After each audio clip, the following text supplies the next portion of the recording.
One way or another, every river eventually meets the sea.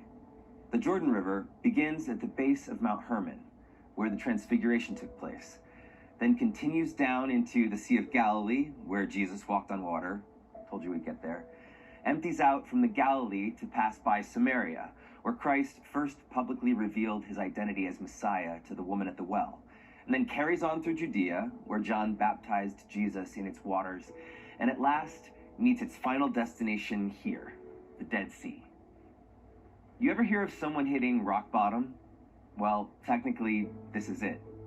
The Dead Sea is the lowest point on Earth, at 1,296 feet below sea level. It's also one of the saltiest bodies of water on the planet, at 34% salinity. For perspective, the salinity of the Great Salt Lake of Utah is 14%, and the ocean itself is 3.5%. So, yeah, she's salty. But why call it dead when so many events in the life of Christ, the living God, took place in or along its tributary, the Jordan? How can so much life flow into death? The name dead comes from the fact that no living plants or creatures can survive in its briny waters. And yet, while nothing can live in the Dead Sea, ever since biblical times, it has been a famed destination for restoration and wellness. Its mineral properties of magnesium, sodium, and bromide are known to soothe the pain of arthritis, reduce inflammation, and promote healthy blood circulation. Its mud can treat skin conditions like psoriasis and eczema. Even Cleopatra used it as part of her beauty regimen. Think of all the paradoxes. It's called the Dead Sea, but you literally can't become dead by drowning in it because the density of salination creates natural buoyancy that forces your body to the surface and you float. This place is named after death itself, and yet people come here to experience life-enhancing powers of healing. Echoes of Christ are everywhere. This is the world's rock bottom.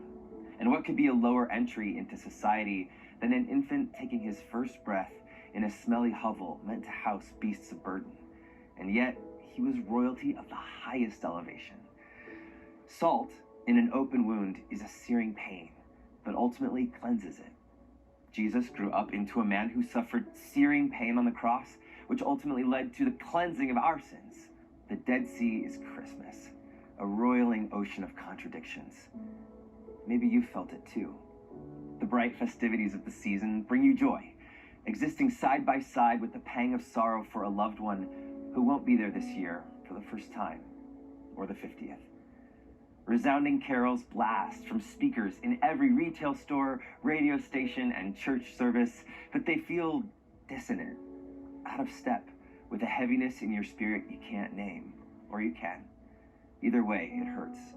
Flip to one channel and choirs are belting out, "Oh, tidings of comfort and joy, and peace on earth, goodwill to men."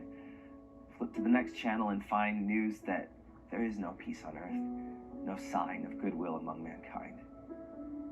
This is what it means to be alive, to stand in the middle of the Jordan between exile and the promised land, to feel the sting of Dead Sea salt in the open wound of your soul and of society, and yet have the courage to believe it all coexists with the capacity for shalom. Some would say Christmas marks the beginning of the end, the beginning of Jesus' life, which would extend beyond death in a redemptive arc that ends with the world baptized by the Shekinah glory and made whole. A new kingdom where the prophet Ezekiel foretold that this Dead Sea will be turned to fresh water, teeming with every kind of colorful marine life that darts and flutters and leaps amid its waves. And in John's revelation, he writes that an angel showed him the river of the water of life, bright as crystal, flowing from the throne of God and of the Lamb. There is water everywhere in the new heavens and the new earth. Rivers that do not signify boundaries or borders or separation or alienation. Seas that do not represent death or drowning or sunken ships. Wherever you are this Christmas, whether in the fresh pool of your own version of a promised land, or caught in the riptide of salt tears that won't stop falling from your eyes, or somewhere in between, the living Christ who walked along these very banks sees you. That he who was the Word made flesh in the final sentences of that holy word promises, surely I am coming soon. That no matter what it looks like now, there will be peace in you and around you, and mercy mild, God and sinners reconciled.